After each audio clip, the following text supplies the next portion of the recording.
আমার প্রিয় মাধ্যমিকের ছাত্রছাত্রীরা, প্রথমেই অপটিমিস্টিক স্টাডি চ্যানেলের তরফ থেকে তোমাদেরকে সকলকে জানাই আন্তরিক শুভেচ্ছা। দেখো, তোমরা 2025-এ মাধ্যমিক পরীক্ষা দেবে, তাই তোমাদের কাছে প্রত্যেকটা সামাটিভের এক্সাম ভীষণ গুরুত্বপূর্ণ হওয়ার দরকার। আর যদি প্রথম থেকে তোমরা সাজেস্টিভ অনুযায়ী পড়াশোনা করো, তাহলে আমি নিশ্চিত করে বলতে পারি যে তোমাদের মাধ্যমিকের ফল নো ডাউট খুব ভালো হবে। আর আমি এই সেকেন্ড সামাটিভ এক্সামের ইতিহাস বিষয়ে যেগুলো খুবই গুরুত্বপূর্ণ, সেকেন্ড সামাটিভে তো যেমন কাজে লাগবে, তেমন তোমাদের মাধ্যমিক পরীক্ষা অর্থাৎ অ্যানুয়াল এক্সামের সময়ও কাজে লাগবে। তাই এই প্রশ্নগুলো যদি তোমরা ঠিকঠাকভাবে রপ্ত করে যাও, নির্দ্বিধায় তোমার পরীক্ষার ফল ভালো হবে। তো বেশি কথা বাড়াবো না, চলো ইতিহাস বিষয়ের সেকেন্ড সামাটিভের যে গুরুত্বপূর্ণ প্রশ্নগুলো তোমাকে পড়ে যেতে হবে এবং যেগুলো পড়ে গেলে তুমি কমন পাবে, সেইগুলোই আলোচনা করি।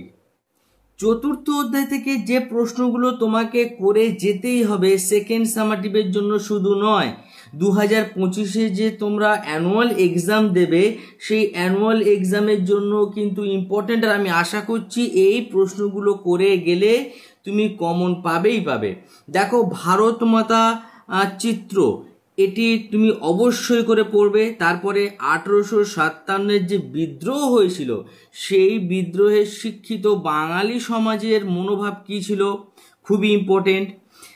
তারপরে তোমরা দেখে যাবে বঙ্গভাষা প্রকাশিকা সভা, এটিকে প্রথম রাজনৈতিক প্রতিষ্ঠান বলা হয় কেন, মহারানী ঘোষণাপত্র, আনন্দমঠ উপন্যাসের গুরুত্ব, গোরা উপন্যাসের গুরুত্ব, ভারতের জাতীয়তাবোধের বিকাশে বর্তমান ভারতের গুরুত্ব, খুবই ইম্পর্টেন্ট। হিন্দু মেলা প্রতিষ্ঠার উদ্দেশ্য কী ছিল।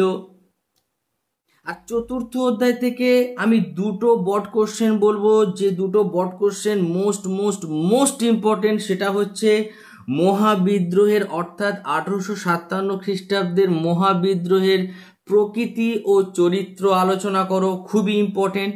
তারপরে 19বিংশ শতাব্দীতে রেখায় ও লেখায় কিভাবে জাতীয়তাবোধ ফুটে উঠেছিল তা আলোচনা করো। এই দুটো বড কোশ্চেন অবশ্যই করে তোমরা দেখে যেও, আমি নিশ্চিত করে বলতে পারি তোমরা কমন পাবেই। পঞ্চম অধ্যায় থেকে টিকা হিসাবে অর্থাৎ মাঝারি প্রশ্নের উত্তর হিসাবে যেগুলো করবে সেগুলো হচ্ছে বেঙ্গল টেকনিক্যাল ইনস্টিটিউট, খুব ইম্পর্টেন্ট। ছাপা বইয়ের সঙ্গে শিক্ষা বিস্তারের সম্পর্ক আলোচনা করো। তারপরে মুদ্রণ শিল্পে Charles Wilkins, U Ray and sons, Ganga Kishore Bhattacharya, এনাদের অবদান অবশ্যই করে দেখে যাবে। তারপরে বাংলা বিজ্ঞান চর্চার বিকাশে ডক্টর মহেন্দ্রলাল সরকারের অবদান আলোচনা করো। বসু বিজ্ঞান মন্দির খুবই তাৎপর্যপূর্ণ। পঞ্চম অধ্যায় থেকে মাত্র দুটো বড কোশ্চেন বলবো, সেই দুটো বড কোশ্চেন থেকে গেলে তার মধ্যে একটা তুমি পেয়ে যাবে। সেটা হচ্ছে বাংলায় বিজ্ঞান ও কারিগরি শিক্ষার বিকাশের সংক্ষিপ্ত বর্ণনা করো। তারপরে মানুষ, প্রকৃতি ও শিক্ষার সমন্বয়ে রবীন্দ্রনাথ ঠাকুরের যে শিক্ষা, সে শিক্ষার চিন্তার যে বিষয় সেটির পরিচয় দাও, খুবই ইম্পর্টেন্ট। সঙ্গে দেখে যাবে যে রবীন্দ্রনাথ ঠাকুরের শান্তিনিকেতনের ভাবনার পরিচয় দাও। ষষ্ঠ অধ্যায় থেকে তোমরা পড়বে বঙ্গভঙ্গ বিরোধী আন্দোলনে নারী সমাজ কিভাবে অংশগ্রহণ করেছিল। টিকা হিসাবে পড়বে Nikhil Bharat trade union, workers and peasants party, Eka আন্দোলন, মিরাট ষড়যন্ত্র মামলা। তোমরা পড়বে ভারত ছাড়ো আন্দোলনে শ্রমিকদের যে ভূমিকা, সেই শ্রমিক শ্রেণীর ভূমিকা। বঙ্গভঙ্গ বিরোধী আন্দোলনে শ্রমিক শ্রেণীর ভূমিকা আলোচনা করো, খুবই ইম্পর্টেন্ট। বড় প্রশ্ন মাত্র দুটো পড়বে, এই দুটো পড়লে দুটোর মধ্যে একটা তুমি পেয়ে যাবে। সেটা হচ্ছে সশস্ত্র বিপ্লবী আন্দোলনে ছাত্র ও নারীদের ভূমিকা আলোচনা করো।